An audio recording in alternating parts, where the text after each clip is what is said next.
কিন্তু তাদের কাছে টাকা নেই, তাই সে শুধু দূর থেকে দেখে। এই কথা শুনে আইসক্রিমওয়ালারও মনটা কেমন করে উঠল। তার চোখ ভিজে গেল, বুকের ভেতরটা ভারী হয়ে এলো। আইসক্রিমওয়ালাটি হাসি মুখে বললেন, আজ থেকে যেদিন ইচ্ছে ছোট ছেলেটা আইসক্রিম খেতে পারবে, এর জন্য কোনো টাকা লাগবে না। ছোট ছেলেটা প্রথমে বিশ্বাস করতে পারল না, তার চোখ বড় বড় হয়ে গেল। তারপর তার মুখে ফুটে উঠল এক আনন্দের সুন্দর উজ্জ্বল হাসি। সেই হাসিটা যেন চারপাশ আলোকিত করে দিল। সেদিন থেকে ছোট ছেলেটা শুধু আইসক্রিমের স্বাদই পেল না, পেল ভালোবাসার স্বাদও। আর আইসক্রিমওয়ালার পেল এক গভীর মানসিক শান্তি।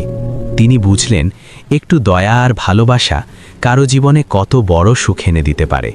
আসলে টাকা না থাকলেও মানুষের মন বড় হতে পারে। ভালো মানুষ হওয়াই পৃথিবীর সবচেয়ে সুন্দর পরিচয়। তো বন্ধুরা, আইসক্রিমওয়ালার কাজটি তোমাদের কাছে কেমন লাগলো অবশ্যই কমেন্টে জানাতে ভুলবে না। দেখা হবে পরের কোনো হৃদয় ছুঁয়ে যাওয়া গল্প নিয়ে। সেই পর্যন্ত ভালো থাকো, সুস্থ থাকো। আল্লাহ হাফেজ।